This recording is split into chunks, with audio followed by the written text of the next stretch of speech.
कलाकाराला खरं काही वजन असलं पाहिजे. मी हेच करतो, मी तेच करतो. फार पूर्वी पाहिलं होतं मी की जी माणसं म्हणत होती की मी टेलिव्हिजन कधीच करणार नाही, आता सगळे करतात टेलिव्हिजन. पण जेव्हा नॉट ओनली मिसेस राऊत नावाचा माझा पहिला सिनेमा आला, त्यानंतर जेव्हा लोकांनी माझ्या सह्या घेतल्या, त्या दिवसापासून ते माझ्याशी बोलायला लागले. एक नटांची 50% जी आमची जमात आहे त्याच्यामध्ये सगळ्यांना अमिताभ बच्चन व्हायचं असतं. पण मला माहित नव्हतं की मला खलनायक करावं लागेल की.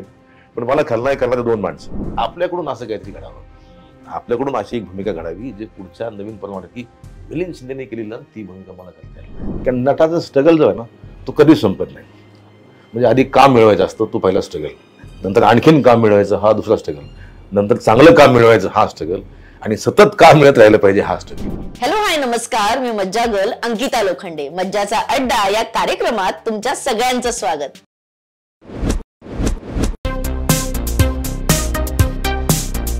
जी भूमिका येईल ती आपलीशी करणं आणि भूमिकेच्या नावाने ओळखलं जाणं यात आहे या कलाकाराचा हातखंड. नक्की हा कलाकार कोण आहे आणि अड्ड्यावर आम्ही किती धमाल केलीये हे जाणून घेण्यासाठी बघत रहा हा अड्डा. आणि चला तर मग सुरू करूयात आपला सगळ्यांचाच लाडका मज्जाचा अड्डा.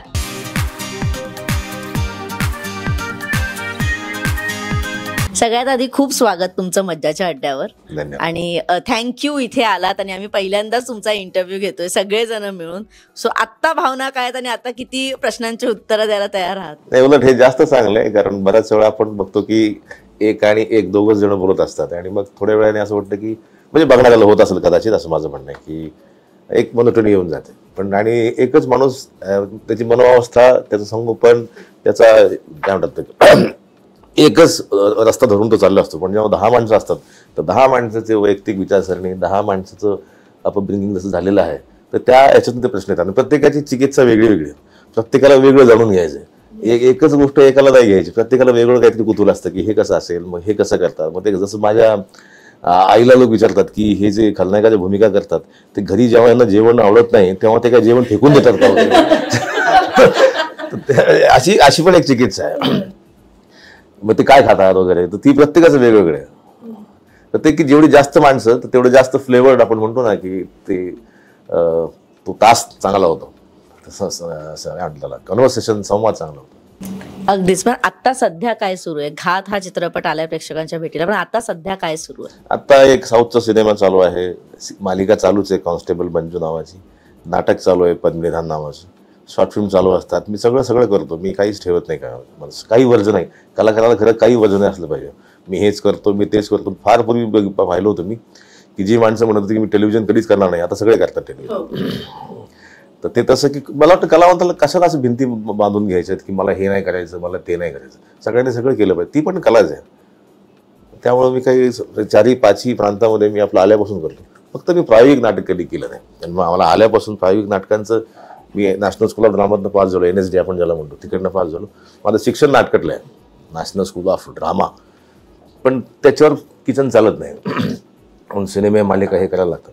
पण त्याच्यामुळं सगळ्या प्रांतात मी काम करत असतो. फक्त प्रायोगिक नाही केले यासाठी की when there is no money involve I try to keep away from it. अगदीच. मालिकांचा विषय निघालाय म्हणून सांगते की तांबडे बाबा जे कॅरेक्टर आहे ते खूप गाजलं. आता त्याच्यावर मला प्रश्न नाही विचारायचा आहे, कारण का त्याच्यावर बरेच जण तुम्हाला प्रश्न विचारतात. पण ते कॅरेक्टर इतकं गाजलं, प्रत्येक कलाकाराला असं वाटतं की आपल्या डायलॉगमुळे आपल्याला ओळखलं जावं, आपण जिथे जावं तिथे आपला डायलॉग म्हणून फेमस असावा. त्याच्यानंतर तांबडे बाबानंतर भूमिका करताना, प्रत्येक भूमिका निवडताना हा विचार कधीतरी मनात येतो की हे ना गाजेल तांबडे बाबासारखं, हे गाजेल तांबडे बाबासारखं. पण तसं काही झालं नाही. हा, एक झालं. नंतर देव माणूस म्हटला जो इन्स्पेक्टर होता त्याला तो फ्लेवर मिळाला. पण तेच आपणच बांधलेल्या भिंती आपणच तोडायच्या, हेच कलावंत असण्याचं लक्षण असतं. मग ते वेळच तुम्हाला तुमच्या छोट्या गावात मुंबईला घेऊन येतं. कारण तुम्ही पहिली भिंत मोडता तुमच्या गावाची, पहिली बाउंड्री तोडता तुमच्या गावाची. त्याच्यामुळे आता कित्येक जण जे आलेत मुंबईच्या बाहेरून, तर ते त्यांनी पहिली उडी, त्यांचं वेडे पण पहिलं तिथेच दिसलेलं आहे की मला माझ्या गावात नाही राहायचं, मला मुंबईला जाऊन त्या मोठ्या नगरीत त्या लोकांची कम्पीट करायचं, तिथल्या लोकांशी त्यांच्या समोर उभं राहून मला काम करायचं. छोट्या गावात, छोट्या डबक्यात कोणी मोठंच असतं, पण जेव्हा मोठ्या लोकांना फेस करावं लागतं तेव्हा कलावंताचं. नाही तर काय होतं की तिथे आपण शेअर असतो, पण इथे आले की तुमच्या चपल्याच्या खाली घाम जमा होतो काम करताना. पहिल्या सीनला मोठ्या नटांसमोर उभं राहताना, आणि मोठ्या नटांसमोर उभं राहताना जर तुमच्या पायामध्ये बोटांमध्ये घाम येत असेल, मग तुमचा अभ्यास नाही. तीच तर वेळ आहे प्रूव्ह करायची, तीच तर जागा आहे की यांच्यासमोर जर हा टिकला तर हा पुढे टिकेल किंवा आपण पुढे टिकू.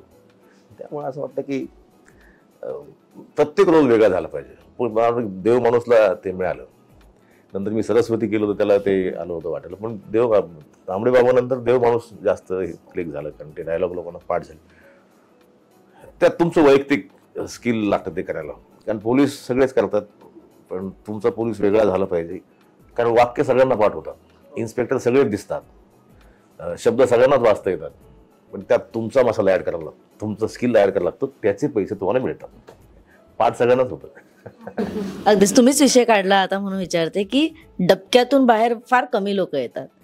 मिलिंद शिंदेंनी कधी ठरवलं की आता मला याच्यातून बाहेर यायचंय आणि आता बाहेर आलोय, आता पुन्हा तिथे नाही जायचं? हा, हे शेवटचं वाक्य जास्त महत्वाचं की मी नगरहून जेव्हा निघालो होतो 95-96 मी दिल्लीला गेलो शिकायला, नॅशनल स्कूल ऑफ ड्रामा.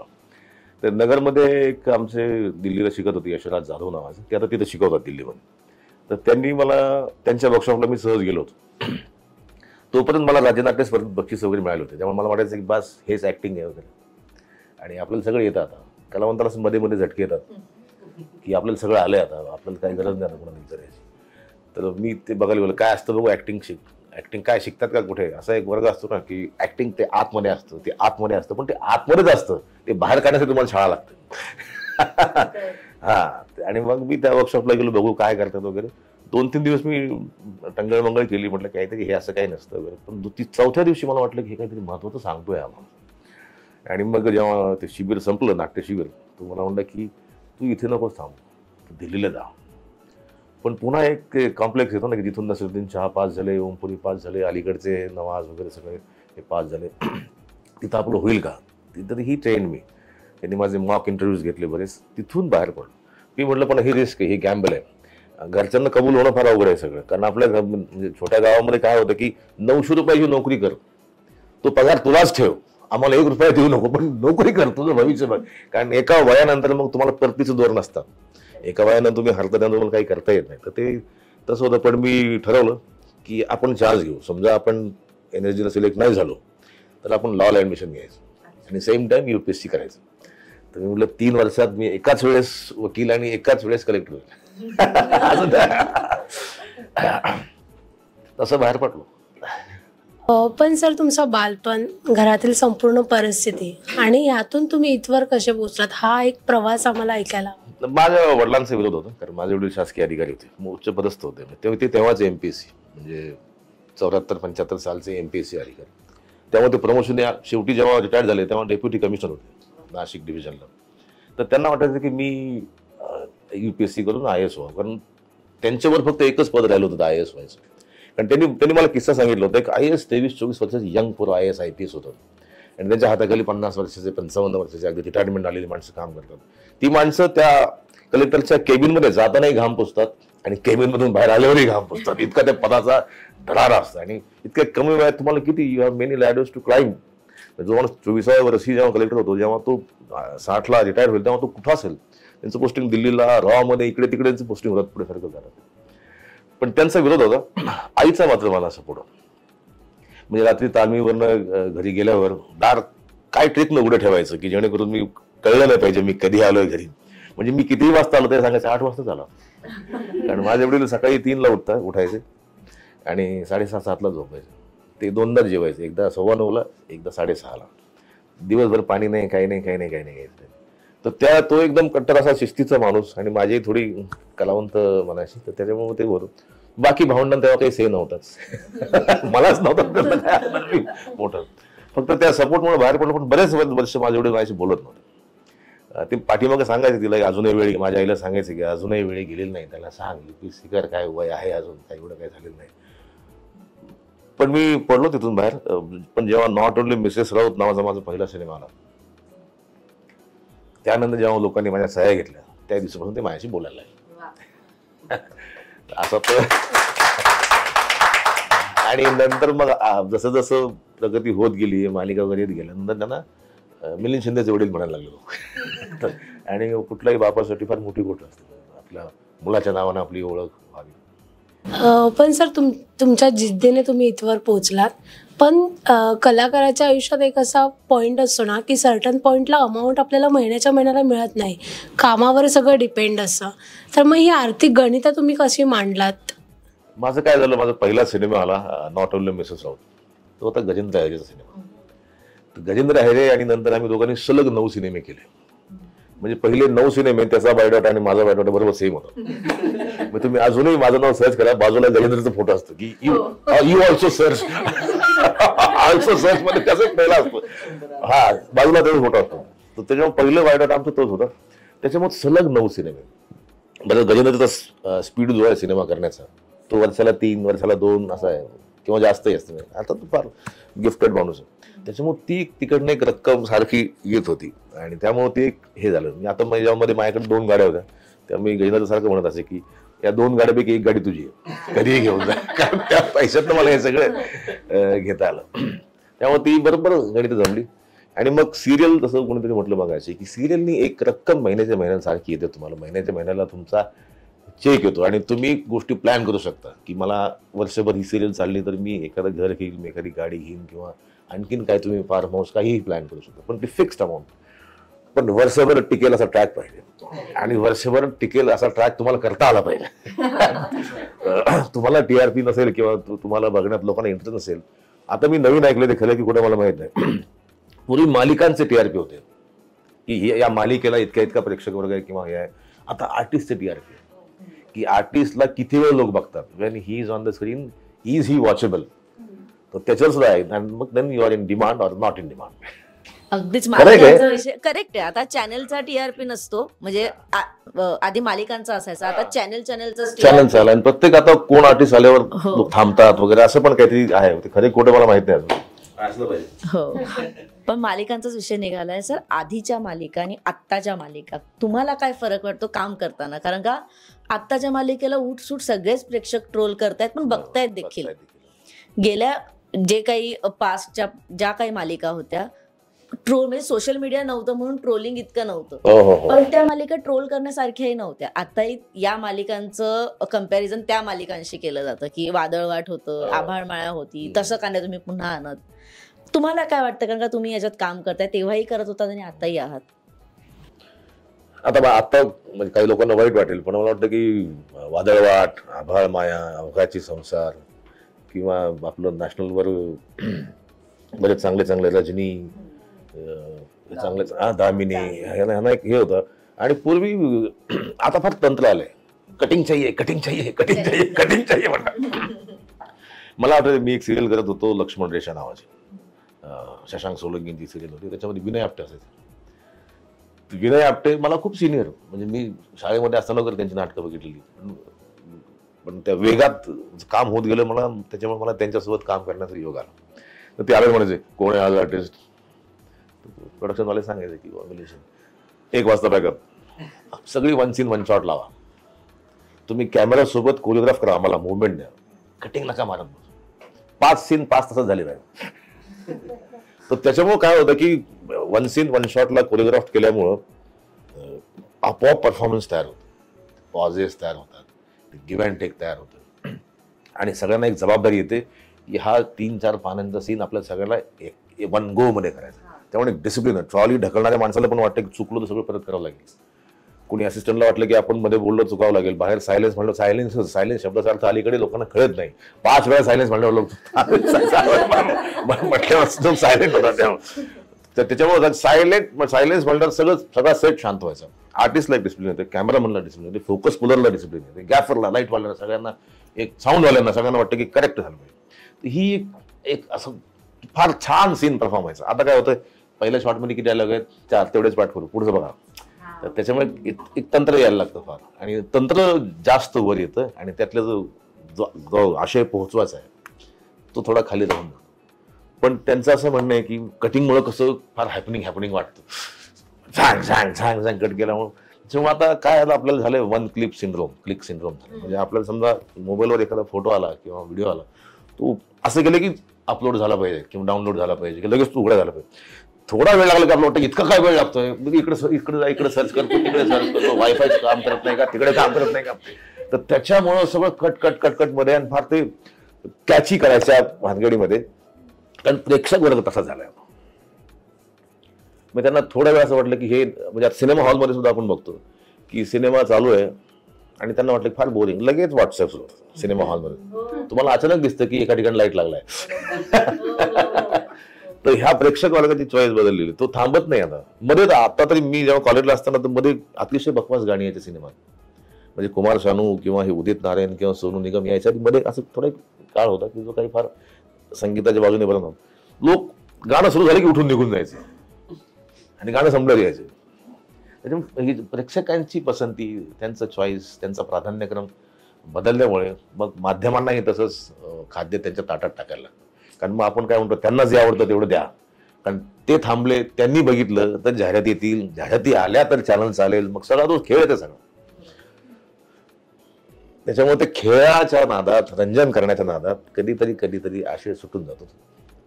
म्हणजे तात्पर्य काय की पूर्वी थोडं आशयगन होतं, आता थोडं तंत्र झालं. पण आपलं आपण म्हणतो ना की प्रत्येकाला वाटतं आमच्या वेळेसचं कॉलेज तसं प्रत्येक बॅच म्हणत असते. काय आमच्या वेळेस कॉलेज होतं वगैरे, काय आमच्या वेळेस मालिका होते. तर प्रत्येक पिढीला तसं वाटतं की काय आमच्या वेळेसचं कॉलेज. तर तुम्ही मालिकांमधला फरक सांगितला जुन्या किंवा आत्ताच्या, तसंच तुम्हाला अनेक नवीन गोष्टींवर काम करायला आवडतं. तसंच तुम्ही ज्या काही चित्रपट केलेले ते दिग्दर्शक आणि आत्ताचे दिग्दर्शक कुठेतरी कमी पडते नवीन कथा यायला? नाही. आताचा जो दिग्दर्शक आहे, लेखक दिग्दर्शक जो काही आहे, तो पण नव्या वाटा शोधतोय. म्हणजे आपण एक 5 वर्षापूर्वी 10 वर्षापूर्वी म्हटलं असतं की डुक्कर पकडणाऱ्या माणसावर सिनेमा येईल, आपण हसलो असतो.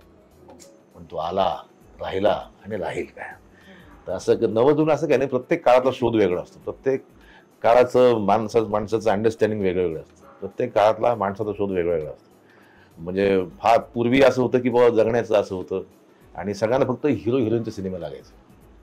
राजेश खन्नाच प्रत्येक सिनेमात, देवानंदच प्रत्येक सिनेमात. फार काळानंतर हळूहळू अमिताभ बच्चन नावाचा माणूस विजय झाला, मग तो विजय दीनानाथ चौहान झाला, असं झालं ना. आणि मग हळूहळू नसरुद्दीन शाह, ओमपुरी ह्या माणसाने गावातली दुर्लक्षित माणसं पडद्यावर आणली आणि मग त्याला आणखीन रंजन मूल्य आणलं. राजकुमार संतोषी, घायल, मासलाही कळतो क्लासलाही कळतो. प्रकाश झा, गंगाजल, मासलाही कळतो क्लासलाही कळतो. अग्निपथ, मुकुलानंद, मासलाही कळतो क्लासलाही कळतो. तर असं तो मधला बॅलन्स. त्याच्यामुळे म्हटलं की शोध वेगळा. त्या शोधात नवीन माणसं येतात. आता मध्ये एक मागच्या वर्षी एका मुलाला नॅशनल मिळालं, ते महिला साफ करतात ना याच्यातलं ड्रेनेज मधलं, त्या सिनेमाला. हा शोध वेगळा आहे. देवानंद सांगा हे करायला. इमेज.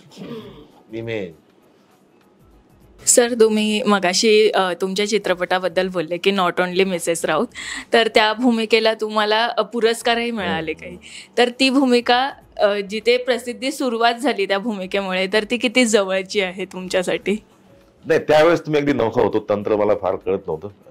म्हटलं मी नाटकाचा विद्यार्थी, नॅशनल स्कूल ऑफ ड्रामाचा स्टुडंट.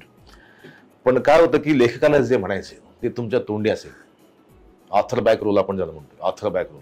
म्हणजे गजेंद्रला त्या सिनेमात जे म्हणायचं होतं ते सगळं तर माझ्या तोंडी होतं. त्यामुळे त्याला आपोआपच एक बेस तयार होतो आणि त्या बेस पाहिजे ते कॅरेक्टर क्लिक झालं. आणि त्याच्यामुळे आमच्याकडे असं म्हणतात की जसं प्रत्येक धर्मासाठी वेगवेगळं आपल्याकडे हे आहे, म्हणजे बायबल आहे, कुराण आहे किंवा गीता आहे, तसं आर्टिस्टसाठी त्याचं स्क्रिप्ट आहे, त्याचं बायबल, कुराण आणि गीता आहे. तुम्हाला जेव्हा काही अडचण येईल तुम्ही तेव्हा परत स्क्रिप्ट वाचा. आपल्याकडे आणखी एक नटांची जमात आहे जे फक्त आपली वाक्य वाचतात. आपल्या वाक्यांनाच फक्त ते हिरव्या पेननी असं त्याला हे करा, पण ते त्यांना पान उघडलं की तेव्हा दिसतं बघ. बाकीच्यांच्या डायलॉग मध्ये आपलं कॅरेक्टर असतं बऱ्याच वेळा. समजा आपण असं म्हटलं की काय चिडतोय, पण तो चिडलाच नाही समोरचा तसं वाक्य तुम्ही वाचलंच नाही ना. तर ते सगळं की त्याच्यामुळं ते स्क्रिप्टच चांगलं होतं. गजेंद्र तिथे होता आणि माझा पहिला सिनेमा होता. आणि मगाशी पहिलं वाक्य की नगरला मला परत जायचं नाही, हे मी सारखं स्वतःला सांगत असे. तेव्हा राहायचं आमदार निवासामध्ये चर्चगेटला. तर म्हणजे तेव्हा आमदार निवासासाठी माझं असं होतं की निवडणुका लागल्या की ते जे आमदार होते त्यांच्यापेक्षा टेन्शन मला यायचं, हे जर पडलं तर माझं. तर पण ते अजूनही निवडून येतात, ते आहे तिथे. तर तेव्हा मी रोज तिथून नेपीएनसी रोडवर यायचो. 37 नंबरची बस, 39 नंबरची बस आणि 63 नंबरची ती चुना भट्टीची डबल डेकर बस आहे बघा, आहे की नाही आता माहित नाही. त्या बसने मी जात असे, सारखं सांगायचं झालं परत जायचं नाही, नगरला परत जायचं नाही, नगरला परत जायचं नाही. कारण ह्याच्यामध्ये शेजारी आणि नातेवाईक फार वाईट लोक. आई वडिलांना इतका त्रास देतात ना, काय चाललंय मिलिंदचं, झालं का नाही हिरो झाला का नाही अजून. म्हणजे सिनेमात काम करणं म्हणजे फक्त हिरो होणं एवढंच होतं तेव्हा. त्याच्यामुळे मी नाही स्वतः सांगितलं की परत नगरला जायचं नाही, आणि आता नाही जाणं होत नगरला. पण तेच नातेवाईक परत येऊन भेट. हा मग ते आता काय म्हणत नाही, त्याच्या अंगातच होतं ते, दिसत होतं आम्हाला. आम्हाला कळत होतं होणार एक दिवस. आपण मध्ये काम मुग घेऊन गप्प बसलो होतो. पण ते काय, ते चमत्काराला नमस्कार, किंवा चांगलं चाललंय की सगळे येतात, दुखत आलं की, म्हणजे आपण म्हणतो ना की समजा मी पाकिटमध्ये झालो असतो तर म्हणले असते का दिसत होतं, कळलं होतं डोळ्यातून. सर, सध्या ना प्रेक्षकांच्या लक्षात राहण्यासाठी सोशल मीडियाचा वापर केला जातो. म्हणजे कॉन्टेंट क्रिएटर असतील किंवा बाकीचे आर्टिस्ट लोक पण नेहमी पोस्ट टाकत असतात. तर त्यावर तुमचं काय मत आहे आणि किती महत्वाचं झालंय आता? हा जो इंस्टाग्राम आहे तो माझ्या आयुष्यात आला देव माणूसच्या वेळेस. मला त्यांनी सांगितलं की त्याच्यावर टाका, मग मी ते अकाउंट उघडलं आणि पहिली त्याची पोस्ट बहुतेक देव माणूसची, मला असं वाटतं. तर ते पाहिजे, आणि प्रत्येकाची आपापली आवड आहे की त्याच्यावर किती वेळ द्यायचा. अर्थात ग्रेट कंटेंटसाठी समजा आता मी असं म्हटलं की एखादा सिनेमा आला आणि मी त्याच्याबद्दल काही टाकलंच नाही, तर आपण एका अर्थानं आपल्या प्रोडक्शन कंपनीशी, आपल्या कलाकृतीशी थोडी बेईमानी करतो. आपण सांगत नाही ना, त्या लोकांनी त्याच्यावर एवढा पैसा लावलेला असतो, एवढी त्यांची मेहनत असते, सगळ्यांची मेहनत असते, 100 लोकांचं युनिट असतं. तर ती जर कलाकृती 4 लोकांसमोर गेली नाही, तुमचा जो वर्ग आहे, तुमच्या पोस्टला जे लोक वाचत असतात त्यांना कळलं नाही, तर त्यांना कसं कळणार कुठं. कारण आता अरे वा पेपर वाचतो बाबा कुठला सिनेमाला, हे राहिलेलं नाही. तुम्ही त्याच्या ताटात वाढा, हातात द्या, त्याच्या एका बोटावर त्याला आलं पाहिजे. त्याच्यामुळे ते काळाच्या याचा एक चाक येते आणि त्या चाकाला सारखं ग्रेसिंग ऑइलिंग करायला लागतं, तर ते चालेल. मगाशी तुम्ही म्हणालात की चित्रपट म्हणजे फक्त मुख्य भूमिकाच म्हणजे लोकांना लक्षात राहते. तर आता रत्नाकर मतकरींच्या 217 पद्मिनी धाम या नाटकांमध्ये तुमची मध्यवर्ती भूमिका होती. तर तो अनुभव मला ऐकायला आवडेल, आणि यापुढेही अशीच वेगळ्या धाटणीची भूमिका कराल म्हणजे की काही प्लॅनिंग्स आहेत का? मगाशी म्हटलं ना, मला काही वर्जन आहे, नाटक, सिनेमा, शॉर्ट फिल्म, मोठा फुल लेंथ सिनेमा, फक्त रोल पाहिजे, सिग्निफिकंट रोल पाहिजे. मेन रोल नाही, सिग्निफिकंट रोल. आपण असं म्हणतो की बाबा हिरो नाही, पण काही माणसं लक्षात राहतात तुमच्या. तर तसं पाहिजे की रोलची लेंथ नाही, त्या सिनेमात आपली गरज आहे का आणि आपलीच गरज आहे का. तर ते हिरोन तुम्हाला पात्र निवडावं लागतं. नाही तर नाटकं खूप येतात आपल्याकडे रंगभूमीवर.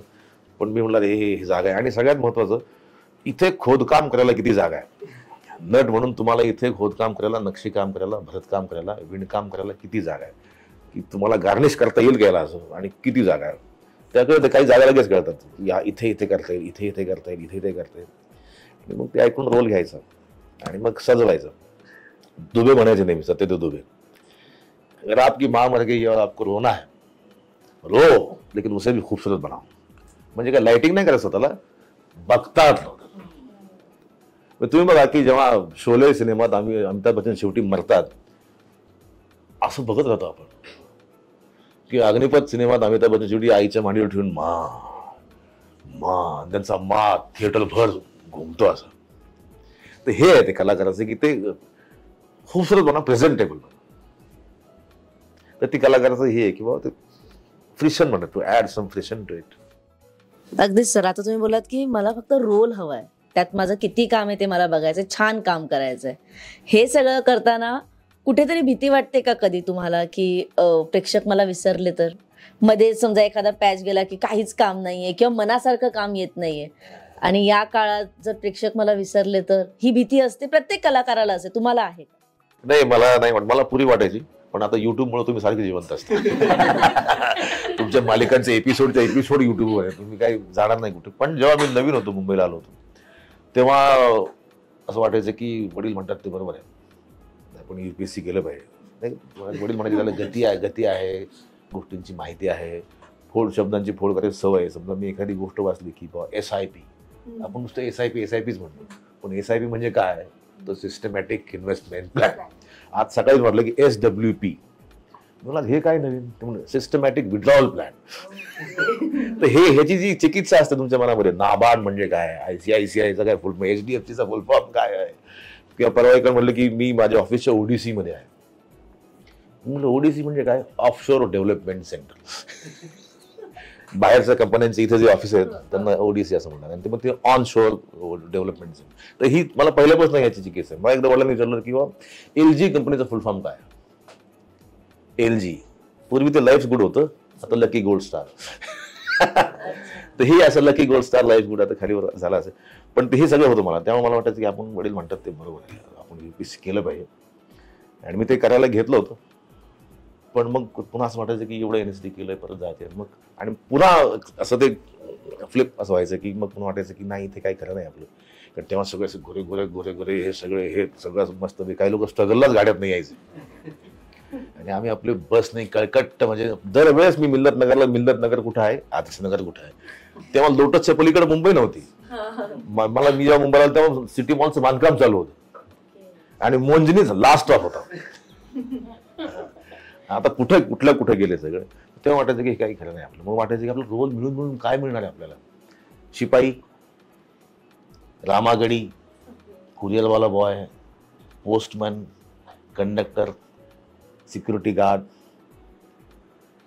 तुम्हाला हे नाही करायचं आपलं, कारण तेव्हा तुम्हाला हे पण नसतं. बऱ्याच वेळा तुम्ही कुठल्याही नाटाचा जुना फोटो बघा आणि आत्ताचा फोटो बघा, ते दिसतं, ते चेहऱ्यावरचं सगळं दिसतं, आक्रंदन की काय होणार आहे आपलं. आणि आता दिसतं की थोडी सुबत्ता आलेली दिसते.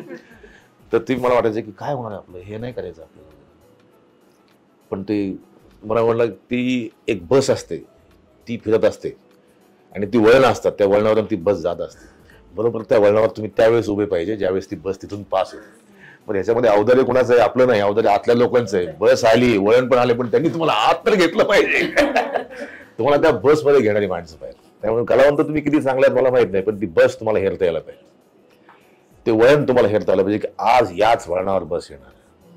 त्यामुळे ते त्या माणसावर तुमच्याबद्दल 4 शब्द चांगलं बोलणारी माणसं पाहिजे. समजा उदाहरण विचारलं की हा माणूस XYZ कसं काय काम करतो, तू लोक म्हणले चांगलं काम करतो.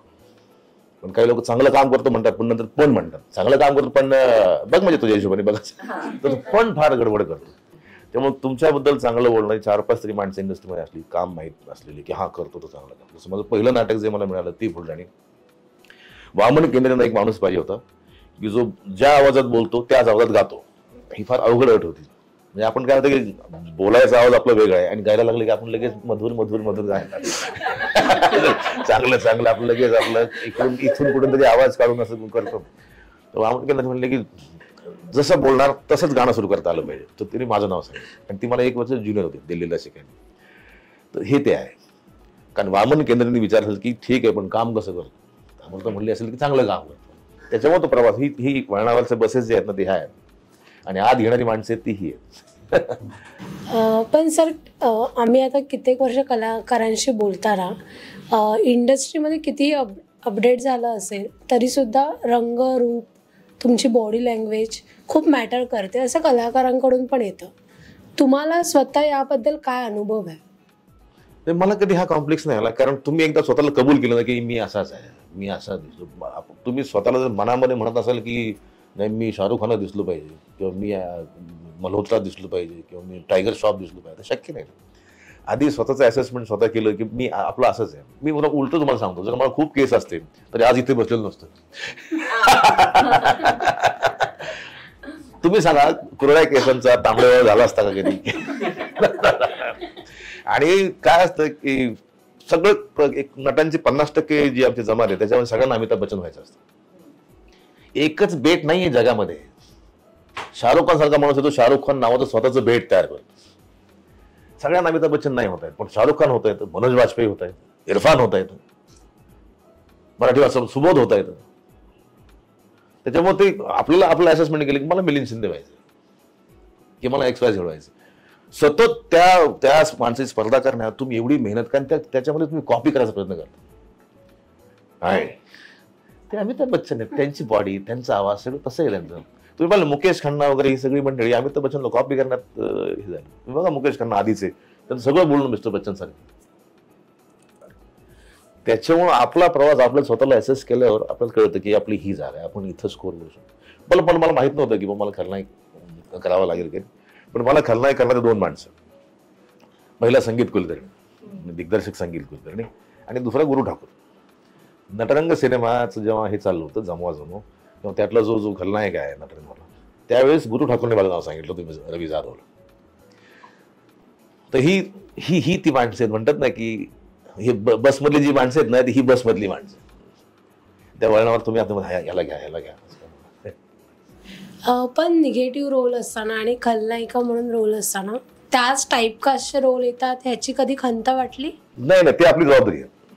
म्हणजे खलनायकच वेगळे करायचे. तुम्हाला सांगतो, खलनायक फार म्हणजे अगदी 20-22 वर्षापूर्वी खलनायक होते, मारून टाकेन, कापून टाकेन, तुला माहित नाही का मी कोण आहे. जे खडे मारणारे असतात ना ते कधीच म्हणत नाही. तसे आता खलनायक आलेत, आणि म्हणून प्रत्येक खलनायक वेगळा करायचं हे आपलं चॅलेंज असतं.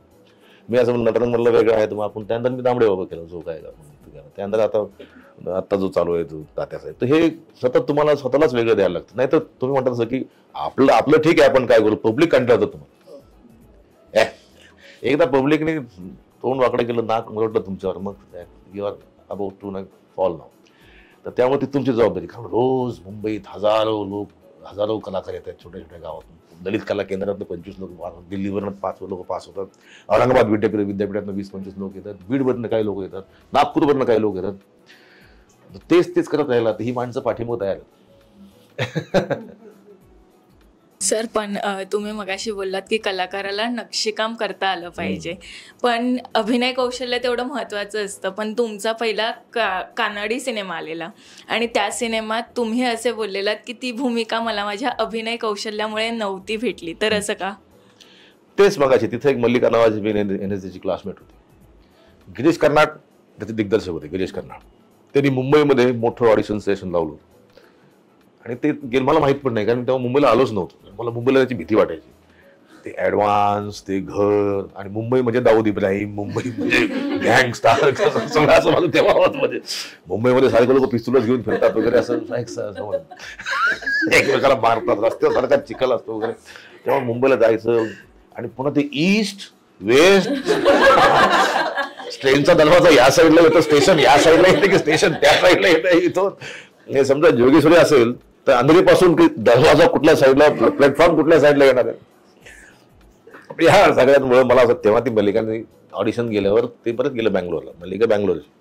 आता पुन्हा तेच आहे की तिच्याकडे काही फोटो होते दोघांचे, तर त्यांना दाखवले की ते एक फोटो बाजूला काढलं, म्हणले की हुज दिस. ते म्हणलं की मल्लिका म्हणे हा माझा क्लासमेट आहे. त्यानंतर त्यांचा मला फोन आला. मला होता आमच्याकडे फोन होता, वडिलांच्या ऑफिसच्या नंबरला फोन आला की मी गिरीश कर्नाड बोलतोय. आमचे वडील त्यांना फार माहीत नसतं, तो माणूस सगळ्यांना माहिती आहे.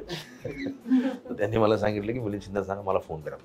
तर कर्नाडांनी मुझं कुठला अभिनय बघितलं होतं माझं, काहीच नाही बघितलेलं त्यांचं. मी नुकताच पासून नगरला गेलो होतो, 99 सालची गोष्ट आहे. त्यामुळे मग अभिनय कौशल्य पाहून जर मला घेतलं असतं तर मी म्हणू शकलो असतो की हा माझं काम बघितलं मला त्यांनी घेतलं. पण हे मी केवळ शब्द टाकल्यामुळं मल्लिकाने की, कारण पुन्हा मधला एक मिसिंग एपिसोड जो आहे तो हाच आहे की ऍक्टर म्हणून कसं आहे, ती म्हणलं ते चांगलं आहे म्हणून त्यांचं फोन. हे मिसिंग एपिसोड मला आठवतात नेहमी. सर, तुमचा अभिनय क्षेत्रातील प्रवास हा यशस्वी आहे, आणि तुम्ही लोकप्रिय आहात, सगळेच तुम्हाला ओळखतायत.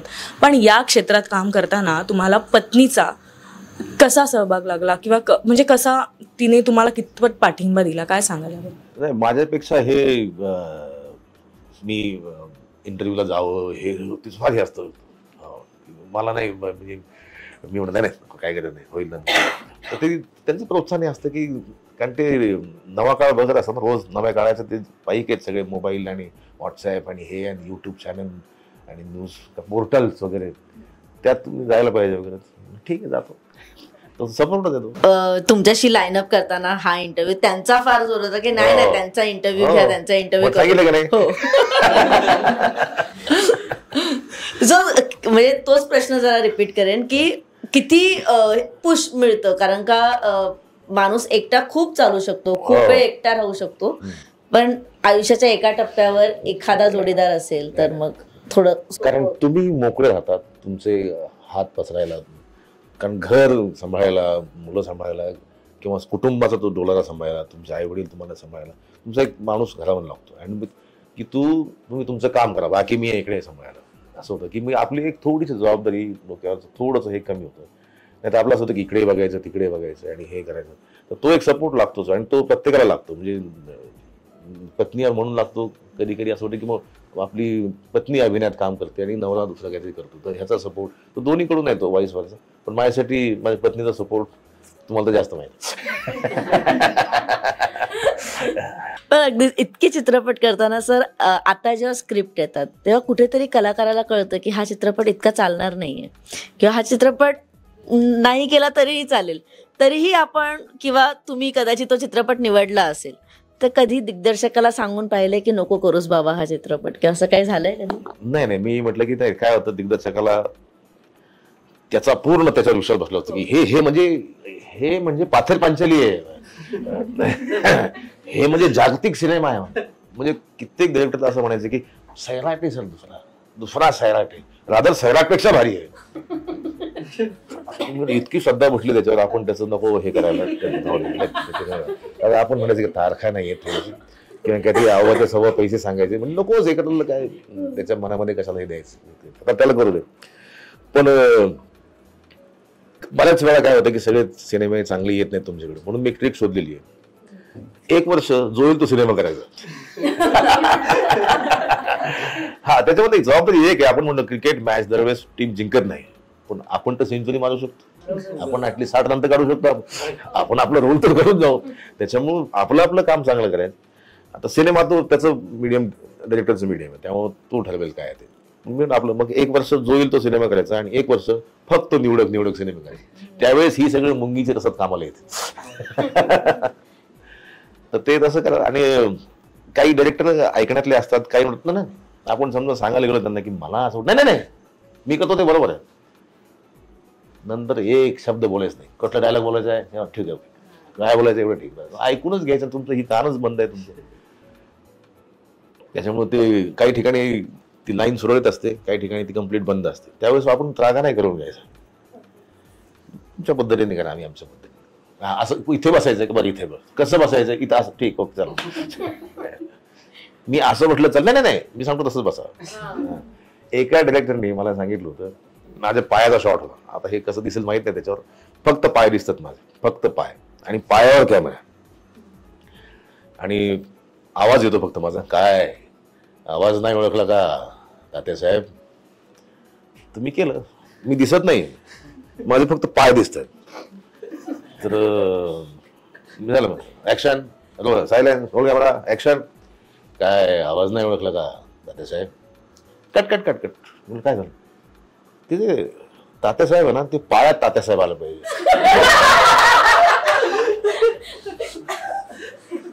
तुम्ही काय मनांकडे बघितलं, तो हसायला लागला का, तो तुला मित्र. अरे म्हणजे मला असं आलं की तू कसं जमवतोस या माणसाचं. मी म्हटलं बा, आता नट खोडकर असतात, तर मी त्यांना म्हटलं करून दाखवतात जरा पायातला तात्यासाहेब, मलाही बघायला आवडेल माझ्या. तर त्यांनी करून दाखवलं मला. चालले असं मी चालतोय. काय आवाज नाही ओळखला का तात्या साहेब? असं त्यांनी करून दाखवलं, तात्या साहेब. मी म्हटलं हे दिव्य ज्ञान आहे. हे मोकलो असतो मी जर हा सिनेमा फार म्हणजे खुणगाट मांडली. मी म्हटलं की हे फार भारी आणि म्हणजे संग्रही राहील माझ्या. डबिंगचा तुम्हाला अनुभव असेल, तुम्ही डबिंग पाहण्याचा. एका सिनेमात मी असं म्हणतो की बोलतो म्हणजे मी आदिवासी लोकांचा काहीतरी हे असतो, देव भगत असतो काहीतरी. आणि गावात मुलं मोबाईल आणतात, लॅपटॉप आणतात, कम्प्युटर आणतात, आणि मग त्यांना गावातल्या लोकांना कळायला लागतं की बाबा आपला हा जो गुरु आहे हे सांगतो चुकीचा आहे, त्यामुळे तो चिडलेला असतो. आणि मग आपल्या लोकांना सांगतो की आपण जाऊन त्यांच्यावर हल्ला करू. बोलतो म्हणतो चलाजी. मी म्हणतो चलाजी. तर पलीकडनं एक माणूस म्हणतो ते चलाजी नाही, ते धनाजी आहे. मला आठवतंय मी शूटिंगला बोललेलो, कारण आपण हा 1 शॉट केला होता. बोलतो सगळ्यांना म्हणतो चलाजी. म्हणून ते चलाजी नाही, धनाजी आहे. म्हणलं सगळं बोलतो धनाजी काय म्हणेल मी कुणाला, चढण्याचा इशारा करताना धनाजी असा शब्द कसा चलाजी येईल ना, आणि चलाजी दिसते ना, आणि तुम्ही त्याला हे करून बघा स्लो करून चलाजी ऐकू येतं. मी आपण म्हटलं की पुन्हा तेच होतं की म्हणलं मी असं करतो, मी चलाजी पण देतो धनाजी पण देतो, तुम्हाला वाटेल ठेवून घ्या, कुठे तर हे करत बसतात. मी चलाजी दिलं, चलाजी म्हटलं धनाजी, स्वतःला म्हटलं काय करतो.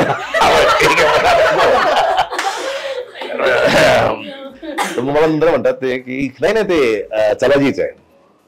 मी म्हणलं का नाही, त्या दिवशी धनाजी आला नव्हता ना. धनाजी सेटवरचा माणूस तो सेटवर आला काय नाही आला काय त्याचा डायलॉग. असे काही दिव्य प्रसंग आहे, सांगतो मी तुम्हाला, ते चलाजीच आहे. अशा वेळेस माझं म्हणतो की आपण काय म्हणतो, ठीक आहे चलाजी पण म्हणतो धनाजी पण म्हणतो, कुठे वाद घालायला बसायचं. पण अशा वेळेस मिलिंद शिंदेचा स्वभाव कसा आहे, कारण अनेक निर्माते असतात जे म्हणजे आम्ही नेहमीच इंटरव्ह्यू मध्ये किंवा ऐकतो की आम्ही शेती विकून चित्रपट करतोय, आम्ही हे विकून चित्रपट करतोय, आमचा सैराट आहे तुम्ही बघाच. अशा निर्मात्यांकडे जेव्हा तुमच्याकडे येतात निर्माते तेव्हा पैसे कमी देत असेल की एवढेच पैसे आहेत मिलिंद सर तुम्ही करा, कधी पैसे बुडवलेत किंवा पैसे आलेच नाही तसं कधी झालंय? नाही पैसे आले नाही तसं झालं नाही कधी, पण डिले झाला खूप झालं. पण आपल्याकडे प्रोड्युसर आला ना की तो पहिल्यांदाच थोडं बजेट कमीच आहे आपलं, तो म्हणला मला तो निर्माता बघायचा की जो म्हणेल की बजेट आहे आपल्याकडे. तो एक मला त्याचा शोध माझा चालू आहे. म्हणजे काही असतात ते ऋषीमुनी फिरतात हिमालयामध्ये, तसं माझं चाललंय की कोण असं म्हणेल की काही काळजी करा आपलं खूप बजेट आहे आपल्याकडे. तर ते पण आणि हे घर तुम्ही जे म्हणता ते घर विकून शेती विकून कशाला करतात सिनेमा? कारण तुमचं घर तुमची शेती ही नुसती तुमची नाही आहे, तुमच्या वाडवडिलांची शेती, तुमच्या पुढच्या पिढ्यांची शेती. आणि तुम्हाला शुअर माहीत असेल इन्कम यात नाही येणार आहे तर लावायला काही हरकत नाही. पण असं हवेत लावून पैसा लावून नाही जमत सिनेमा. तसा काळ राहिला नाही आता. म्हणजे पूर्वी लोक सिनेमाची वाट बघायचे, ब्लॅकसाठी रांगा लागायचं, ब्लॅकने तिकीट घेऊन बघलेली पिढी आहे सगळी. तर तसं राहिलेलं नाही आता. कुठल्याच नटाला श्युरिटी नाही की आपला सिनेमा चालेल म्हणून. त्याच्यामुळे तसं काही करू नये, घर घाण टाकून आणि हे टाकून, कारण मग ते नंतरचं फ्रस्ट्रेशन फार बेकार आहे. आणि ते काय कलाकार त्यांचे पैसे घेऊन निघून जातात, बाकी सगळे लोक त्यांचं मानधन घेऊन निघून जातात. एकटा निर्माता सगळं नुसतं निर्माता मग आत्महत्येचे विचार वगैरे असला त्यांच्या मनात यायला लागतात, which is very wrong. Sir आतापर्यंत तुम्ही बऱ्याच भूमिका केल्यात आणि त्यातल्या बऱ्याचशा भूमिका लक्षवेधी आहेत, पण अजूनपर्यंत अशी कोणती भूमिका आहे की ती वाट्याला आली नाहीये किंवा मला हे अजूनही करायचंय आणि ते अजून मला जमलं नाहीये असं काही आहे? सुदैवानं जे वाटतं ते माझ्या वाट्याला येतं. मी कधी म्हणतो की मी फार असं छोट्या तोंडी मोठा घास असं घेतो. आपल्याकडून असं काहीतरी घडावं, आपल्याकडून अशी एक भूमिका घडावी जे पुढच्या नवीन वाटत की मिलिंद शिंदेने केलेली ना ती भूमिका मला करता यायला पाहिजे, असं काहीतरी घडावं. सर अभिनयासोबतच तुमचं दिग्दर्शक होण्याचं स्वप्न पूर्ण झालं, तर तो प्रवास कसा होता आणि किती अडचणींवर मात करून तिथपर्यंत पोहोचला?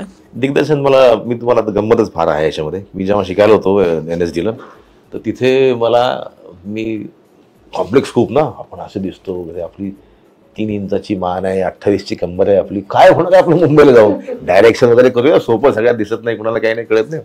आणि मी माझ्या गावी नट कधीच नव्हतो, दिग्दर्शकच होतो नगरला, नाटकं बसवायचं वगैरे, बँकाची नाटकं बसव, याची नाटकं बसव, दिग्दर्शक व्हायचं. पण मला त्याने दिलं नाही, दिल्लीवालीने ॲक्टिंग मला डायरेक्शन दिलं नाही. ते म्हणे नाही डायरेक्शन तुम कभी भी कर सकते हो, अभी ॲक्टिंग करो, अच्छा काम करतो, हमने दिखाया तुम्हाला काम. तर केलं ॲक्टिंग तिकडे. तिथून आल्यावर परत मला काही कळे ना की नाही आपलं काही होणार नाही, आपली मान काही वाढत नाही, कंबर काही वाढत नाही. तर मग मी FTI केलं, फिल्म इन्स्टिट्यूट आपण ज्याला म्हणतो, FTI आहे ज्याला म्हणतो. तर महाराष्ट्रामध्ये मी एकटाच आहे मला वाटतं, आणि तिकडे ॲक्टिंगमध्ये केलं आणि FTI मध्ये मी डायरेक्शनमध्ये फिल्म डायरेक्शनमध्ये काम केलं. त्यामुळे ते करायचंच होतं कधीतरी. पण आपल्याकडे दिग्दर्शक तुम्ही कुणाला विचारा, कोणाला आपल्याकडे दिग्दर्शक सगळं असतो आपल्याकडे. तोच प्रोडक्शन मॅनेजर, तोच आर्टिस्टला फोन करतो, तोच झेरॉक्स काढतो, त्याला सगळं करायला लागतं. मराठी हिंदीमध्ये कसं तो फक्त रोल कॅमेरा ऍक्शन कट एवढं म्हणायला असतो, तर बाकी सगळं चीफ एडी बीडी सगळं असोसिएट सगळं ते करून आणतात. आपल्याकडे दिग्दर्शक म्हणजे बरं तुमचं 13 ते 21 काय करता तुम्ही? मग ह्याला म्हणतो तुम्ही 22 ते 13 काय करताय? मग लोकेशनचं काय झालं रे? ते झेरॉक्स काढल्या का तिकडच्या, इकडे परवानगी आल्या का वगैरे, हे सगळं त्यालाच बघायला लागतं. पुन्हा डबिंगला बसा, एडिटिंगला बसा. तो आपल्याकडे दिग्दर्शक म्हणजे सगळं आहे, म्हणजे त्याला सगळं यावं लागतं. म्हणजे तो दिग्दर्शक कम प्रोडक्शन मॅनेजर. पण आता एक हॉट टॉपिक आहे इंडस्ट्रीमध्ये, जो म्हणजे बिग बॉस मराठी. तुम्ही बघता? नाही, माझ्याकडे टीव्हीच नाही. माझ्याकडे पुस्तक आहे भरपूर. म्हणजे माझं हे सगळं केस जाण्याचं कारण पुस्तकच असलं पाहिजे. पण माझं कुठलाही एपिसोड बघितलेलं नाही. माझं स्वतःचा पण नाही बघितलं, तांबडे बाबा पण नाही बघितलं. तुम्ही फोनवर पण नाही बघितलं? नाही, पाहतच नाही मी. कारण मला माहिती आहे की काय झालेलं ते. आणि समजा सेटवर करताना कळलं की हे जरा ठीक झालेलं नाही, तुम्ही ठीक एक वन म्हणून आपण करू, ते दिसतं तुम्हाला. आणि समजा माझ्या लक्षात एखादी चूक नाही आली, दिग्दर्शक आहे ना की बात नाही बनी थोडं, तर हे सगळं मला माहिती आहे काय आपण काय केलं आपल्याला माहित पाहिजे. आपण मॉनिटर कधी बघतो तेव्हा नवीन असतं, काय झालं लगेच जाऊन बसतो मॉनिटरवर, काय कसं झालं. तर एक कालांतराने तुम्हाला असं कळतं की हे आलेलं आहे, व्यवस्थित आलेलं आहे. सगळ्यात महत्त्वाचं तुम्हाला सांगतो, तुमच्या मनाला माहिती नसते शॉट कसा झालाय. नाटक संपल्यावर, नाटक किंवा सिनेमाचं प्रीमियर संपल्यावर, सिनेमा ठीक आहे कारण हजर राहावं लागतं, पण नाटक संपल्यावर मीच तो नट म्हणून उभं राहत ना असे तिथे बाहेर दारात. मीच आहे तो, कपडे सगळं बदलत नाहीत लोक.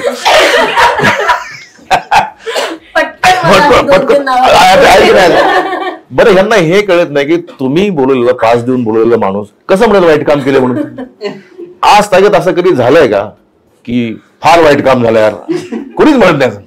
प्रत्येक जण खालून वरून एकच शब्द बोलतो, मस्त, फार वेगळं नाटक, मजा आली, सगळं तेच आहे. कुणीच म्हणत नाही वाईट. त्याच्यामुळे आपल्याला माहित असतं की आपण काय केलं नाटकात, आपण का सिनेमात आपण कसं काम केलं, सिरियलमध्ये आपण आपल्याला माहिती आहे आपण काम काय कसं केलं. त्याच्यामुळं त्याच्यात काय बघायचं, लोक बघतात. आणि पुस्तक आहेत माझ्याकडे, फक्त खूप पुस्तक आहेत माझ्याकडे, खूप पुस्तक आहेत. म्हणजे मला क्रॉसवर्ड, जर मी सिनेमाला गेलो ह्याच्यामध्ये मॉलमध्ये सिनेमा बघायला, तर मी 2-3 तास आधी जाणार, तिकीट काढायचं आणि क्रॉसवर्डमध्ये जाऊन बसायचं आणि पुस्तकं घेऊन तिथेच ठेवायची. जाताना संपलं ती पुस्तकं घेऊन जायची. मी मेंबर आहे क्रॉसवर्ड. तेवढंच मला वेळ आहे पुस्तकांचं, फार होतं. कारण पुस्तक मला वाटतं, आपण म्हणतो ना की सगळे कलाकार रियाज करतात, सगळे कलाकार रियाज करतात. म्हणजे बासरीवाला सगळे रियाज करतो, हार्मोनियमवाले सगळे रियाज करतात, सारंगीवाले सगळे रियाज, दिलरुबावाले, पेटीवाले सगळे.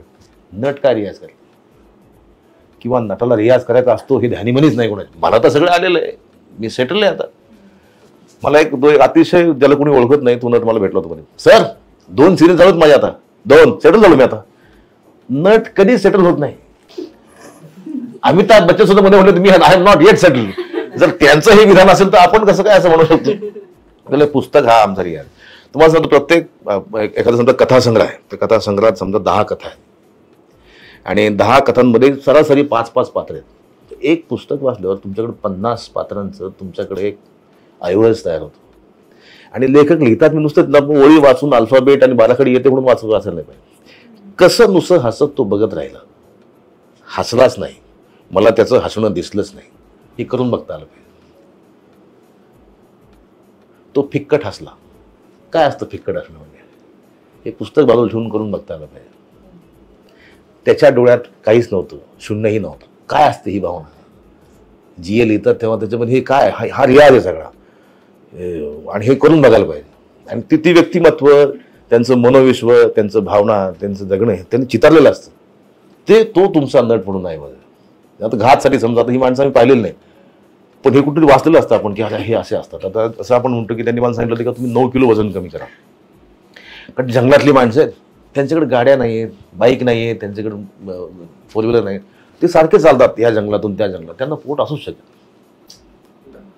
तर हे बारीक बारीक निरीक्षण तुम्ही त्यातलं कुठेतरी वाचलं असतं की ते चालत नाही.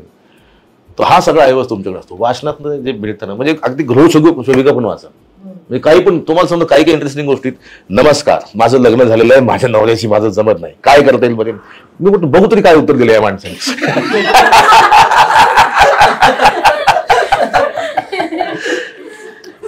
कुठून काय मिळेल काय माहित.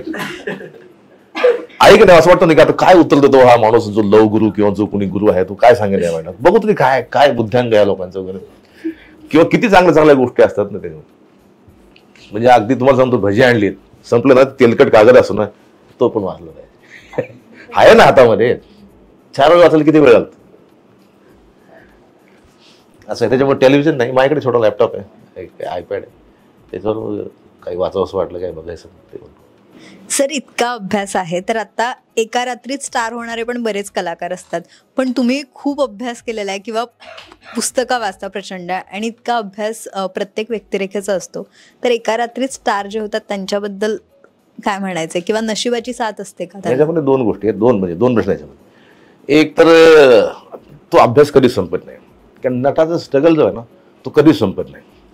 म्हणजे आधी काम मिळवायचं असतं, तो पहिला स्ट्रगल, नंतर आणखीन काम मिळवायचं हा दुसरा स्ट्रगल, नंतर चांगलं काम मिळवायचं हा स्ट्रगल, आणि सतत काम मिळत राहिलं पाहिजे हा स्ट्रगल. स्ट्रगल संपत नाही, लेवल बदलते स्ट्रगलची, स्ट्रगलची पायरी बदलते, स्तर बदलतो, स्ट्रगल राहतं शेवटपर्यंत.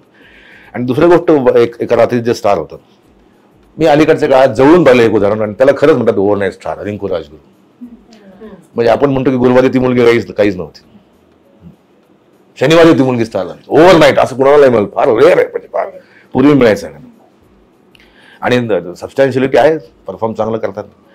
पण सिरियलमध्ये समजा आपण म्हणतो की एखादी पेअर नवीन येते तर वाढलेलं ताट येतं, चॅनल तुम्हाला एवढं प्रमोट करतं, वेळासारखं प्रमोट करतो, मोठमोठे होर्डिंग लागतात तुमचे, 1 वर्ष 1.5 वर्ष तुम्हीच असता सगळीकडे होर्डिंगमध्ये, सगळ्या फंक्शनमध्ये तुम्हीच नाचता, एन्डोर्समेंट पण तुम्हीच करता. पण रन कमी आहे फार मेन पेअरला, की आणखी एक फार तर सिरियल, कारण नवीन मुली पाहिजे असतात, नवीन पेअर पाहिजे, नवीन मुलं पाहिजे असतात, आणखी एक सिरियल 2-3 वेळा तुम्हाला काम मिळेल. नंतर तयारी ठेवायची, दीर, नणन, भाऊजाई, शेजारी, जाऊ, मित्र, दोस्ताचा मित्र, हिरोचा मित्र, हे करायची तयारी ठेवायला पाहिजे, कारण नंतर तो पाय उतर होणं फार अवघड. तर हे तसं आहे की झालं तरी मग अशी जागा निर्माण करायची की ती हल्ली नाही पाहिजे. जुनी माणसं बघा ना अजून आहेत टिकून, काही सिरियलमधली माणसं अजूनही काम करतात, पण काही आले, काही निघून गेले. तुम्हाला जास्त माहिती असेल तर लीड पेअर येते, 2 रन 3 रन होतं, आणि नंतर मग मित्र, हिरोचा मित्र, हिरोच्या ऑफिसमधला कुली, हिरोचा बिझनेस पार्टनर, हिरो नाही पण. सर तुम्ही आत्ता स्ट्रगलबद्दल सांगितलं, तर एका शूटिंग दरम्यान तुमच्यासोबत एक प्रसंग घडलेला, तो तुमच्या जीवावर बेतलेला, एक ॲक्सिडेंट झालेला तुमचा, काय घडलेलं नक्की तेव्हा? क्रेन पडली त्याची, मी ते अगदी 1-2 इंच जर असतं तरी कार्यक्रम झाला असता. तर त्याच्या आमच्या मित्रांनी काही विनोद केले होते, काहींना वाटलं असेल की मिलिंद शिंदे थोडक्यात बचावले असते, असं होतं. काय म्हणतात, मिलिंद शिंदे थोडक्यात बचावले मिलिंद शिंदे. तुमचं जसे हितचिंतक असतात तसे तुमचे हे पण असतात, तर त्यातल्या दोघांचं एक्सप्रेशन निर्माण करून टाकलं होतं, मिलिंद शिंदे थोडक्यात बचावले मिलिंद शिंदे. त्या कार्यक्रमच होता त्या दिवशी, गेलंच होता माणूस.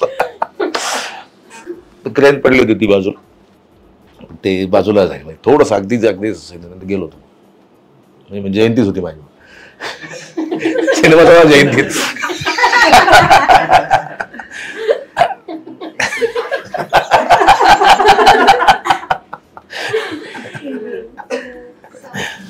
सर तुम्ही कन्नड मूवीज टॉलिवूडमध्ये काम केलंय, तर तुम्हाला लँग्वेज बॅरियर झालंय, म्हणजे आलंय का तिथे? नाही, तेव्हा काय होतं, त्यांनी मला 6 महिने तिकडे बोलून ठेवलं होतं. आणि त्यांनी एक सावंत नावाचा माणूस होता, त्यांना दोन्ही भाषा यायच्या, कानडी यायची आणि मराठी पण यायची. तर त्यांनी मला जे सिनेमात आवश्यक आहे, जे सिनेमात बोलायचं तेवढं शिकवलं होतं, आणि जे बोलायचं होतं ते मी मराठीत लिहून घेतलं होतं. म्हणजे बनी असं मराठीत लिहून घेतलं होतं, तर ते वाचायचं. फार नाही एक प्रॉब्लेम आहे, एकदा ते आशय कळला की. जसं तुम्ही आता मगाशी रिंकू राजगुरूचं एक्झाम्पल दिलं, अजून एक आता आपल्याकडे ताजं एक्झाम्पल आहे, ते म्हणजे छाया कदम यांचं. तुम्ही त्यांच्यासोबत चित्रपट केलेत, कानला त्यांचा चित्रपट जातो, ऑस्करसाठी चित्रपट जातो. मित्र म्हणून काय भावना आहेत, कारण आपल्या आजूबाजूची एक व्यक्ती, एक को स्टार इतकी पुढे जाते, आणि आता सर्वत्र कौतुक होत आहे, आणि ऑस्करचा आता सध्या विषय पण सुरू आहे. काय ते फार मोठी गोष्ट आहे, कारण मी छायाचं स्ट्रगल बघितलेलं आहे. त्यांनी अगदी फार छोट्या कामातनं, कारण कलावंत म्हणून वाट कोरणं फार अवघड असतं, आणि ती वाट कोरता आली, आणि सगळ्यात जे उच्च आहे ऑस्करसाठी आपला सिनेमा जाणं फार अभिमानाची गोष्ट असते एखाद्या कलाकारासाठी आणि मोठी गोष्ट आहे. काय पाहतो आपण शेवटी तिथे लागला पाहिजे सिनेमा. तिथे आम्ही जेव्हा शिकत होतो दिल्लीला तेव्हा आम्ही सिनेमा बघायला जायचो. आम्ही सांगत पहिला पोस्टर किसका लगेगा असं आम्ही आपापसात स्पर्धा लावायचं की मुंबई जाने के बाद पहिला पोस्टर किसका लगेगा. ते असतं की पोस्टर लगना चाहिए. लागला पोस्टर. आतापर्यंत बऱ्याच पोलिसांच्या भूमिका केल्या. आता नक्षलवाद्याची भूमिका करताना कसा अनुभव होता आणि जितेंद्र जोशींसोबत काम करतानाचा एक्सपिरियन्स तुमचं जाणून घ्यायला आवडेल. जितू आणि मी अगदी सुरुवातीच्या काळापासून घडले बिघडलेमध्ये आम्ही फार छोटे छोटे स्केट करायचो. तेव्हापासूनची आमची मैत्री. आणि दोन म्हणजे ज्यांना पुस्तकांची आवड आहे, ज्यांना कवितांची आवड आहे, अशी माणसं काम करतात ना, तेव्हा त्याच्यामध्ये बरोबर एक हवा तयार होते. तुम्हाला सीनचं रिदम तयार होतं, देवाणघेवाण तयार होतं. आणि सगळ्यात महत्त्वाचं की जे लिहिलेलं नाही ते बोलता यायला पाहिजे. कलावंत म्हणून सगळ्यात मोठी उपलब्धी लिहिलेलं कोणी बोलतो, सगळ्यांना बोलता येतं. जे लेखकाने लिहिलेलं नाही ते बोलता यायला पाहिजे. आणि जे नाही बोललात तुम्ही ते सुद्धा ऐकू गेलं पाहिजे. ही कलावंत म्हणून तुमची उपलब्धी असते. तर अशा प्रकारचं काम करणारे नट जेव्हा तुमच्यासोबत असतं तेव्हा सीन बनता येतो. आणि पॅशन पाहिजे ॲक्टिंग की अजून चांगलं करूया, अजून चांगलं करूया. आम्ही काही सीनचे 10 टेक केले. कधी मला नाही पसंत पडलं तर कधी त्याला नाही पसंत पडलं. तर हे जे आहे हो गया यार बस खतम करो ना यार, हे जे आहे ना कितना करू. कारण प्रेक्षक जेव्हा बघतात तेव्हा असं वाटतं की अरे पाठी टाकलेली आहे, लगेच लक्षात येतं. एकदा तू तिथे मीच्या वेळेसच तांबडे बाबाच्या वेळेसच एक निर्माते मला भेटायला आले होते. शूटिंग होतं कांदिवलीला. एक निर्माते मला भेटायला आले होते आणि मी का कोणास ठाऊक पटपट उरकलं सीन. त्यांना म्हटलं आपण जाऊ, बसा मेकअप रूममध्ये आपण जाऊ. तर मी सीन केला आणि मग मेकअप वगैरे काढत होतो, कपडे चेंज केले. असं वाटलं की वरचा सीन आपण ठीक नाही केलेला आहे, आत्ताचा सीन आपण ओळखला आहे सीन फार आपण. तर मी असिस्टंट डिरेक्टर बोलवलं, एडीला म्हटलं की लाईटिंग चेंज केलं आहे का. तो मला थोडं चेंज केलं. नका चेंज करू म्हटलं. मी परत कपडे चढवले, परत मेकअप केला, सीन केला, मग त्यांच्यासोबत गेलो. कारण ही प्रतारणा होत्या. संध्याकाळी घरी गेल्यावर फार बरं वाटलं पाहिजे की आज आपण जे काम केलं ते 100% करू. कारण तसंही 10 मिनिटं लागतात, तसंही 10 मिनिटं लागतात, होल हार्टेडली पण 10 मिनिटं लागतात. आणि तुमचं मन नसेल ते तेवढ्या वेळ तिकडे थांबावंच लागतं. त्याच्यामुळे काम उत्पादक व्हायला पाहिजे, प्रोडक्टिव्ह काम व्हायला पाहिजे. हा आपला पेशा आहे. मी बँकेत काम करून ऍक्टिंग करत नाही, निवडलेला पेशा आहे मी माझा. आणि इथे जर माझं मन लागत नसेल तर मग कुठे लागणार माझं. त्यासाठी ते फार मी परत मेकअप सोडून परत सीन केला, मग गेलो. सर तुम्ही मगाशी म्हणाले की UPSC बद्दल, तर तुम्ही UPSC झाल्यानंतर IAS अधिकारी म्हणजे ती तुमची एक स्वप्न होतं. तर ते स्वप्न तुम्ही देवमाणूसमध्ये IAS अधिकारीची भूमिका केली, तर तसं पूर्ण झालं का ते. हा तसं शेवटी तो खोटाच ना, तो रोलच शेवटी. तो खरं IPSची मजा वेगळी आहे. मला फार फॅसिनेशन आहे UPSC आणि याच्याबद्दल फार फॅसिनेशन. माझे काही क्लासमेट आहे, पण पुन्हा गोष्ट तीच आहे की तुमचं बरं यार, म्हणजे जो जहा है वहा खुश नाही. म्हणजे तुमचं बरं यार हा म्हणून चाललं, तुमचं बरं कुणाचं बरं चाललंय. जर सगळे एकमेकाला हेच म्हणतात की तुमचं बरं चाललंय, याचा हा म्हणतो त्याचं बरं चाललंय. अरे मग बरं चाललंय कुणाचं. बरं चाललंय फक्त काही लोकांचं ज्यांना पायातला तात्यासाहेब दाखवतो.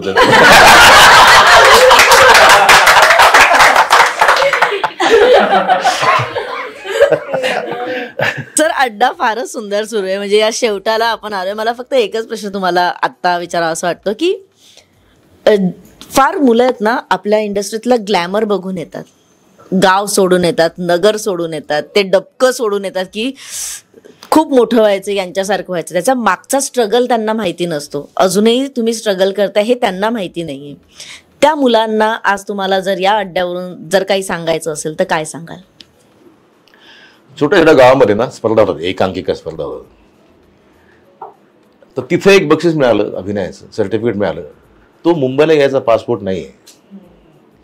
ती एक कलाकृती, एक रोल्स आहे. इथं येण्यासाठी फार तपश्चर्या लागते फार. आणि माझं असं म्हणणं आहे की ना ज्यांना ह्याच्यामध्येच यायचे ना त्यांनी मुंबईला ॲडमिशन घ्यावी. तुम्ही रिअल ॲडमिशन घ्या, तुम्ही कुठल्या कॉलेज ॲडमिशन, कारण तुम्ही डायरेक्ट तुम्ही येता INTला, तुम्ही डायरेक्ट दिसता मृगजळमध्ये, उत्तुंगला, अमृतकुंभला तुमची एकांका. आणि तिथं माणसं बसलेली असतात फिल्म इंडस्ट्रीमधली, ते तुम्हाला निवडून घेऊन जातात. तिथेच खेळत बसण्यापेक्षा म्हणजे कानच काय तिथे लावली काय इथे लावली काय, कानच लागलं महत्वाचं आहे. शार्पन केलं पाहिजे स्वतः, नीड टू होन युअर सेल्फ. तर इथे यायला पाहिजे. आणि मला अभिनय आला असं म्हटलं की आपण कपाळ मोक्षाच्या दिशेने निघालेलो आहोत. असं समजायचं की आपण कुठे फार आदळणार आहोत एका ठिकाणी, कारण येत नसतं कधी. कारण अभिनयाचा असा काही सिलेबस नाही की ही 4 पुस्तकं वाचली म्हणजे झालं ऍक्टर. मला एकाने विचारलं होतं तुमच्याकडे व्हिजिटिंग कार्ड आहे का, तर म्हणलं माझ्याकडे व्हिजिटिंग कार्ड नाही. म्हणून का नाही, तर म्हणलं MBBS हे डॉक्टर, MS MD हे डॉक्टरच आहे, इंजिनियर BTech IIT इथून माणसं इंजिनियर होऊन येतात, डॉक्टर होऊन येतात. नट होण्याचं आहे का काही, असं काही नाही. कारण नट होतच नसतो, नट होत राहतो. ही नट होण्याची सततची प्रक्रिया आहे, ती कायमची ओघवती प्रक्रिया. तो ओघळ एकदा निघाला ना तो तसं निघत राहतो सगळं ओघळ असं. तर तसं म्हणून मी मला कार्ड नाही सापडलं, कारण मी ऍक्टर झालोच नाही, तर ऍक्टर लिहू कसं. अगदीच. मज्जाच्या अड्ड्याचा एक सेगमेंट आहे, बोलून तर बघ.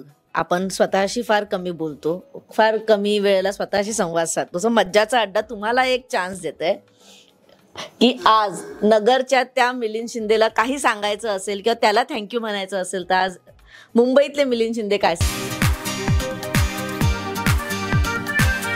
नाही. नगरला इथे सांगायचंय का काय, तुम्हाला सांगितलं चालेल. नगरला म्हणजे हा मिलिंद शिंदे इथं बसण्याच्या ठिकाणी अजून एक मिलिंद होतं तिथे, त्याचं नाव होतं मिलिंद रसाळ.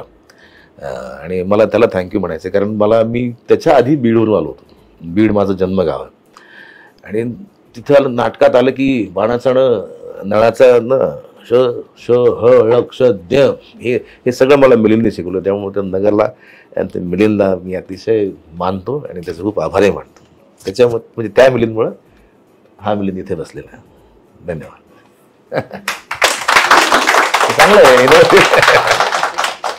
सर. खरंच खूप थँक्यू. तुमच्याबद्दल फार नवीन गोष्टी समजल्या. आणि हा इंटरव्ह्यू म्हणजे जेव्हाही युट्यूबवर जाईल तुम्ही बघाल ही अपेक्षा युट्यूबवर. आणि जेव्हा पुढची पिढी येईल किंवा ज्या कलाकारांना या क्षेत्रात काम करायचं त्यांच्यासाठी हा इंटरव्ह्यू खरंच खूप उपयुक्त असेल, कारण का फार ट्रान्सपरंटली तुम्ही खूप आतल्या गोष्टी सांगितल्या आणि फार खेळकरपणे खूप गोष्टी मांडल्या देखील. त्यासाठी थँक्यू सो मच. तुम्हाला कसं वाटलं मज्जाच्या अड्ड्यात? मला छान वाटलं की तुम्ही सगळ्यांनी असे फार वेचक आणि वेधक प्रश्न काढले होते. आणि म्हणजे मलाही त्या निमित्तानं काही गोष्टी सांगता आल्या. खरं म्हणजे प्रश्न काय येतात यावरच इंटरव्ह्यू रंगतो. त्यामुळे तुम्ही विचारलं म्हणून मला बोलता आलं. त्यामुळे तुम्हाला सगळ्यांचा आभार, धन्यवाद. Thank you so much sir. आणि मज्जाच्या अड्ड्यावर आलात त्यासाठी मज्जाकडून एक छोटंसं गिफ्ट. Thank you so much. तर तुम्हाला हा इंटरव्ह्यू कसा वाटला मला कमेंट करून नक्की सांगा. आणि हा व्हिडिओ आवडला असेल तर लाईक करा, शेअर करा, कमेंट करा आणि सबस्क्राईब नक्की करा. तोपर्यंत मी मज्जागल अंकिता माझ्या संपूर्ण टीम सोबत आणि मिलिंद सरांसोबत घेते तुमचा निरोप. Bye bye.